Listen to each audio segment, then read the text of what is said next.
نہیں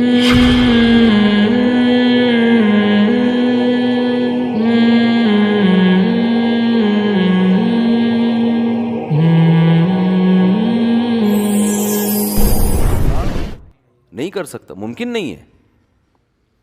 آج ایک آدمی نے کہا کہ بیوی اور ماں میں جھگڑا ہو گیا. ہوتا ہے گھر میں بیوی اور ساس میں تو چلتے ہیں یہ. تو بات ختم ہو گئی. پھر تو ان کی بھی تھوڑی آواز اونچی ہو گئی ماں کے ساتھ. غلطی ماں کی تھی. کہتے پھر میں نے معذرت کی ماں سے، ماں نے معاف کر دیا. ٹھیک ہے بھائی، ہو گیا، ختم کرو. لیکن بیگم ناک بنا کے بیٹھی ہوئی ہیں. وہ کہہ رہی ہیں نہیں مجھے الگ گھر چاہیے. میں نے کہا چلو دے دو، الگ گھر کر دو تاکہ یہ دوبارہ چپکلس نہ ہو. نہیں جی تم نے ماں سے ملنے بھی نہیں جانا،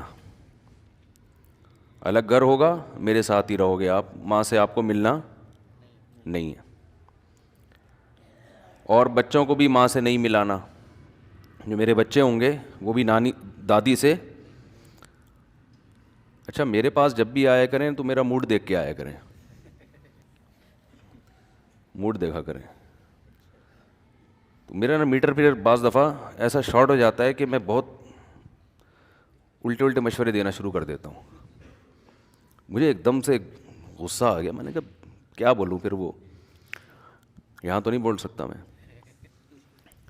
نے کہا ایسی کی تیسی یار، ایسی کی تیسی میں آپ مزید کچھ گھر جا کے ڈال لیے گا. جو کچھ ڈال سکتے ہیں اس میں ڈالیں، وہ کم ہے. کہنے لگے نہیں وہ تو یہ ہے، وہ میری وائف تو بہت بڑی آفیسر ہے وغیرہ ہے وغیرہ ہے وغیرہ ہے. ٹھیک ہے نا. تو میں نے کہا بھائی یہ تو نہیں ہو سکتا، سوال ہی پیدا نہیں ہوتا. اور میں نے کہا اس کو جو کچھ چیزیں ایسی ہوتی ہیں 2 اور 2 4 کی طرح بتائی جاتی ہیں، اس میں یہ نہیں ایکچولی بیگم میں ذرا دیکھیں ایکچولی نہیں چلتا ایسی چیزوں میں. وہ غیرت کے مسائل ہوتے ہیں، سمجھ رہے ہیں. بعض لوگ کیا کرتے ہیں سمجھیں، دیکھیں بیگم دیکھیں یہ تو مناسب نہیں ہے، دیکھیں یہ ایکچولی یہ جو ہے نا یہ زیادتی ہو رہی ہے آپ کی طرف سے. یہ کیا ہو رہی ہے؟ دیکھیں یہ زیادتی ہو رہی ہے. دیکھیں یہ نہیں ہوتا. اس طرح نہیں چلتا بھائی حساب کتاب. دیکھو اب تک تو ٹھیک تھا بھائی، ہمیں اس سے غرض ہی نہیں ہے کہ غلطی بہو کی تھی یا غلطی ساس کی تھی. جب 2 عورتیں ہوں گی تو اکثر و بیشتر جو میرا بیان سن رہی ہیں ان کے علاوہ وہ لڑتی ہیں آپس میں. تو چھوڑو یار، جس کی بھی غلطی ہے رکھنا تو دونوں کو ہی ہے نا اماں کو چھوڑیں گے نہ بیگم کو. اب ان باتوں پہ چھوڑنا شروع کر دیں پھر تو میرا خیال ہے بندہ روڈ پہ ڈھکن پہ بیٹھا رہے بس باہر جا کے گٹر کے. حقیقت ہے نا. اور خاص طور پہ بچے بھی ہو گئے تو اب بچوں کے لیے اماں کہاں سے لاؤ گے. تو اب یہ باتیں ایسی نہیں ہیں کہ ان پہ علیحدگیاں ہوں، تو بھائی الگ رکھو یار. ایسے موقع پہ خام میں بلا وجہ گھروں میں پھوٹ نہ ڈالیں جا کے، یعنی کوئی اتنی کنڈیشن ہو جائے. لیکن کچھ باتیں ایسی ہیں کہ اگر بھائی میں ملنے کے بعد میرے بچے بھی ملیں گے میری ماں سے، ماں غلط بھی ہو، غلط پٹیاں بھی پڑھا رہی ہو، بھائی احسانات اتنے زیادہ ہیں کہ ان احسانات کی یہ سزا نہیں دی جا سکتی کہ ملنا چھوڑ دو، بات چیت بند کر دو. بھائی غلط ہے صحیح ہے ہماری بلا سے، بھائی یہ تو ملنا تو ہے نا. احسانات اتنے کر دیے نا. جب بچے تھے اس وقت بولتے اماں تو غلط ہے، مجھے عیدی سینٹر میں جمع کرا دے. اماں تو کیا ہے، میں غلط گھر میں پیدا ہو گیا، تو مجھے کہاں جمع کرا دے؟ عیدی سینٹر میں. اس وقت تو چپکا رہتا تھا ماں کی گود سے. ذرا سی بات ہوتی تھی ٹیں ٹیں کر کے ماں کو بلاتا ہے. چاہے وہ تھپڑ بھی مارے گی نا، وہ تھپڑ بھی مارے گی تو چپ بھی اسی کی گود میں ہوگا جا کے. ہم نے تو دیکھا ہے مائیں تھپڑ مارتی ہیں پھر وہی کہہ رہی ہیں کہ تو گلے پڑ گیا تھپڑ مار کے تو اور رو رہی ہے، چپ بھی وہی کرا رہی ہوتی ہیں. تبھی تو غصہ آتا ہے ماں کو، کم بخت نہ اس طرح سے خوش ہے نہ اس طرح سے خوش ہے. تو ماں اور باپ کا جو رشتہ ہے، احسانات کے بوجھ تلے انسان دبا ہوا ہوتا ہے، بھول جاتا ہے. اصل میں جب بڑا ہوتا ہے نا تو بھول جاتا ہے. مسئلہ یہ ہے انسان کے ساتھ، اور یہ انسان کی گھٹی میں چیز یہ پڑی ہوئی ہے بھولنا. وَلَقَدْ عَهِدْنَا إِلَىٰ آدَمَ مِن قَبْلُ فَنَسِيَا.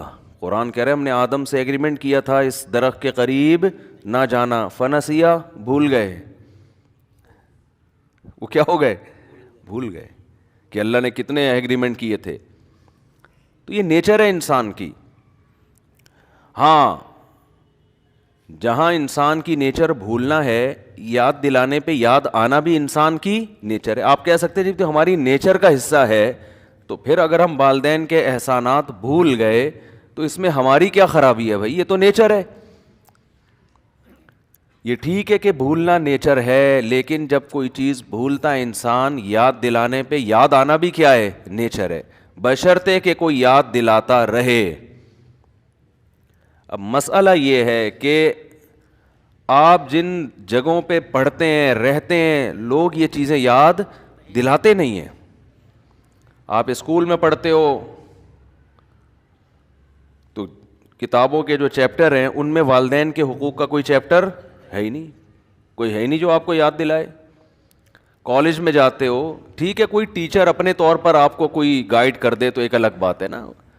ٹیچر بعض دفعہ کلاس روک کے موضوع سے ہٹ کر بھی باتیں کر رہے ہوتے ہیں نا. بھائی فزکس کا ٹیچر ہے، پڑھاتے پڑھاتے اس نے کہا یاد آیا، اچھا یار مجھے ایک واقعہ یاد آیا، ماں باپ کی بڑی ویلیو ہے. وہ اس ٹاپک کا حصہ نہیں ہے، اس سلیبس کا حصہ نہیں ہے ہی نہیں نا. اتنی اہم چیزیں ہمارے معاشرے کا حصہ نہیں، کیونکہ ہم ہر چیز میں گورے کو فالو کر رہے ہیں. ہم ہر چیز میں کس کو فالو کر رہے ہیں؟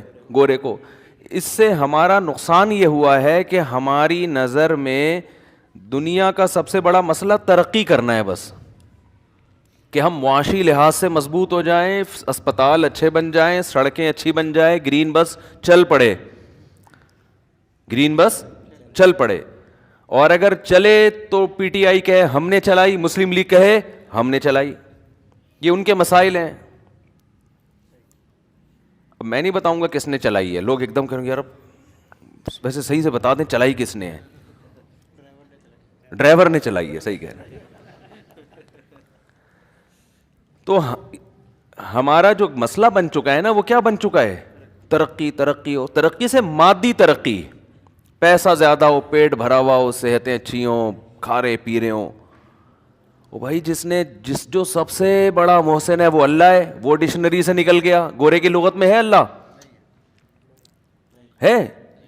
کبھی دیکھا یونائٹڈ نیشن نے اس پہ بحث، بچوں کے حقوق پر یونائٹڈ نیشن میں تنظیمیں بنی ہوئی ہیں، صحت کے حوالے سے بنا ہوا ہے، ویمن رائٹس پہ بنی ہوئی ہیں. ہر بہت یونائٹڈ نیشن کو پڑھنے کے لیے بھی 40-50 سال چاہیے. ٹھیک ہے نا. اللہ کے حقوق پہ کچھ بھی نہیں ہے، اللہ پہ ہے ہی نہیں. بہن بھائیوں کے حقوق پہ نہیں ہے. ماں کے حقوق، بچوں کے حقوق پر ہے. بچوں کے لیے ابا اماں کی کیا ذمہ داری ہے اس پر؟ بولو نہیں. ہاں بوڑھوں کے لیے، بوڑھا کوئی بھی ہو، الگ سے ابا اماں نہیں ہے. نہیں یاری میرا خیال ہے بات سمجھ میں. اتنا بڑا فالٹ ایک معاشرے میں ہے یار، اتنا بڑا فالٹ. اور آپ کہہ رہے وہ معاشرہ قابل تقلید ہے، کیونکہ وہ تھینک یو سے بات شروع کرتے ہیں اور تھینک یو پہ بات اچھے ہنستے مسکراتے ملتے، جب بھی ملیں گے بہت مسکرا کے چیز اچھی بناتے ہیں یار. 2 نمبری نہیں ہے معاشرے میں. اس سے بڑی کیا 2 نمبری ہوگی یار؟ تم نے خدا کو ہی اپنی لغت سے نکال دیا.